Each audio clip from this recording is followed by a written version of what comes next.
James Pierce pernah menuliskan, orang cerdas menguasai dunia, orang bijak mengetahui dirinya sendiri. Tentu kita juga mengatakan bagaimana dua hal ini dibandingkan, antara menguasai dunia, artinya memiliki power, memiliki wealth atau kesejahteraan, kekayaan, dengan orang bijaksana yang mengenal dirinya sendiri. Sebandingkah kedua hal ini? Kalau kita belajar dari inspirasi bacaan pertama tentang Raja Salomo yang dikunjungi oleh Ratu Sheba hanya untuk melihat kebijaksanaannya, dan kita tahu bahwa dalam kitab Raja-Raja dikisahkan bahwa Salomo berdoa, dia tidak meminta kekayaan, dia tidak meminta kekuasaan, tapi dia meminta rahmat kebijaksanaan. Sebab kebijaksanaan tersebut jauh lebih penting dari segalanya. Dan orang bisa menguasai seluruh dunia, orang bisa merasa dirinya paling sukses secara lahiriah, punya materi yang berlimpah, tetapi dia tidak menjadi pribadi yang sangat bahagia. Sesungguhnya, orang yang mengenal dirinya, yang menghantarkan dia pada kebijaksanaan, dan hidup dalam kebijaksanaan ini, akan menjadi orang-orang yang bahagia dalam hidupnya. Dan orang-orang seperti ini adalah orang-orang yang memang betul-betul mengetahui dirinya, bisa jujur pada diri sendiri, dan mengenali kebutuhan tingkat emosi mereka. Mereka bisa mendefinisikan emosi mereka, mereka mengenali nilai-nilai pribadi mereka, dan mengetahui apa yang mereka inginkan, tujuan hidup mereka yang sesungguhnya apa. Bukan sesuatu yang fana, yang palsu, yang sesaat dapat memberikan kesenangan, tapi mereka mencari sesuatu yang sifatnya abadi.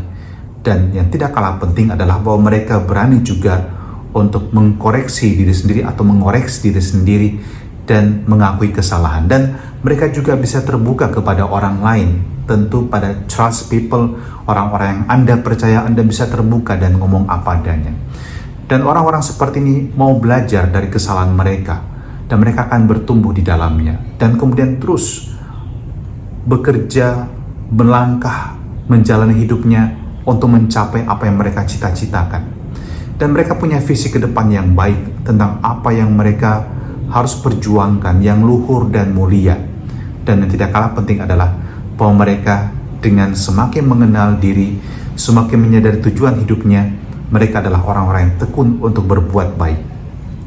Di dalam Injil hari ini, melanjutkan bacaan kemarin, Yesus berkata, apa yang keluar dari seseorang itulah yang menajiskannya, sebab dari dalam hati orang timbul segala perkara yang jahat, persinahan, keserakahan, kejahatan, kelicikan, hawa nafsu, iri hati, hujat, kesombongan, kebebalan. Semua hal-hal yang jahat ini timbul dari dalam dan menajiskan orang. Apa yang kita terima dari luar berupa makanan tidak membuat kita najis. Itu semua berkat dan karunia Tuhan. Tetapi apa yang lahir dari hati kita, itulah yang bisa menyebabkan muncul berbagai macam hal yang mengarahkan tindakan, pikiran, dan perkataan kita pada kejahatan.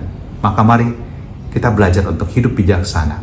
Dan kita belajar untuk mengenal apa yang saya inginkan. Apa tujuan hidup saya? Apakah hidup saya berada dalam jalur atau alur kebenaran, atau sebaliknya. Dan semoga Roh Kudus menuntun Anda untuk semakin mengenali diri Anda ini. Dan terimalah berkat Allah yang Maha Kuasa, dalam nama Bapa dan Putra dan Roh Kudus. Amin.